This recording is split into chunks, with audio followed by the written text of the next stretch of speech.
유튜브든 드랍시핑이든 시작하기 전에 이미 지쳐버린 사람들이 있다. 최근까지 내가 그랬다. 어느 순간부터 괜히 기분이 가라앉고 하루를 기대하는 마음이 사라졌다. 그때 문득 이런 생각이 들었다. 가만히 생각해보면 누군가랑 밤새 한 가지 주제로 얘기해도 전혀 지루하지 않은 순간이 있었나? 졸리지 않고 시간 가는 줄 모르고 오히려 더 말하고 싶어지는 이야기.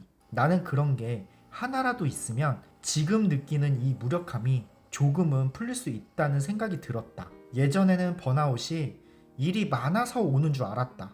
근데 요즘은 조금 다르게 느껴진다. 일이 많아서라기보다는 하루가 너무 똑같이 반복되는 느낌. 아무 일도 안 일어날 것 같은 하루가 계속 쌓이는 기분.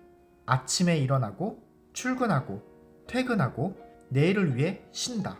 문제는 일이 아니라 그 안에서 내 리듬이 사라졌다는 거였다. 반복에 대해서 다시 생각하게 됐다.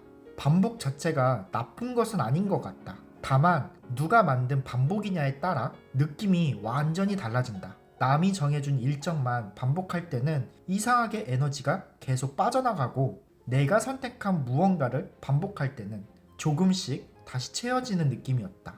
같은 반복인데 완전히 다른 결과였다. 그래서 취미를 다시 보게 됐다. 예전엔 취미를 그냥 쉬는 시간이라고 생각했다. 근데 요즘은 조금 다르게 느껴진다.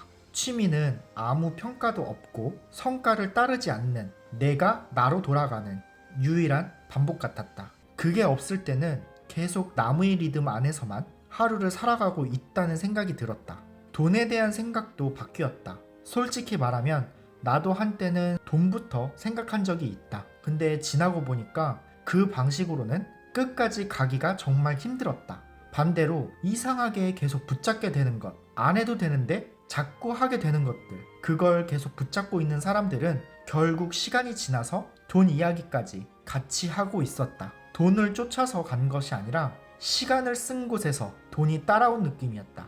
주제는 찾는 게 아니라 튀어나온다. 내 컨텐츠 주제가 뭘까? 나는 뭘로 살아야 할까? 예전엔 이런 고민들을 혼자서 많이 했다. 근데 이상하게 답은 혼자 있을 때보다 누군가랑 대화할 때 더 잘 나왔다. 밤새 이야기해도 지치지 않는 이야기. 그게 이미 내가 오래 붙잡고 있었던 주제였다. 그래서 나는 과정을 공유하기로 했다. 잘 정리된 결과 말고 헷갈리는 생각, 정리 안 된 고민, 지금 겪고 있는 과정 자체를 완벽해서가 아니라 비슷해서 사람들이 반응한다는 것도 그때 알게 됐다. 조금씩 달라지는 것들을 계속 공유하다 보니까 어느 순간부터 이런 말들이 나오기 시작했다. 저도 그 문제로 힘들었어요. 이게 저만 그런 줄 알았어요. 그때 느꼈다. 이건 혼자만의 취미가 아니라 사람들이 모일 수 있는 주제가 될 수 있구나. 요즘 나는 아주 사소한 것부터 다시 시작해보고 있다. 처음에는 새로운 일정 하나가 추가가 되는 것만으로도 괜히 숨이 차는 느낌이었다. 해야 할 게 늘어난 것 같고 괜히 더 지치는 기분이 들었다. 안 하던 운동을 매일 조금씩 해본다거나 일주일에 한 번 집을 제대로 정리해보는 일조차 처음엔 버거웠다. 근데 이상하게도 그걸 계속 하다 보니까 어느 순간부터 그게 일상이 됐고 지금은 오히려 그 시간이 없으면 하루가 어색하게 느껴질 때도 있다. 그리고 예전에는 정말 좋아했는데 어느 순간부터 안 하게 된 것들도 하나씩 다시 꺼내보고 있다. 별것 아닌 일들인데도 이게 있으면 하루가 그냥 흘러가지는 않았다. 일주일이라는 단위 안에서 내가 움직일 패턴이 생긴 느낌이다. 그리고 그 리듬 안에서 자꾸 신경 쓰이던 생각들도 조금씩 정리가 됐다.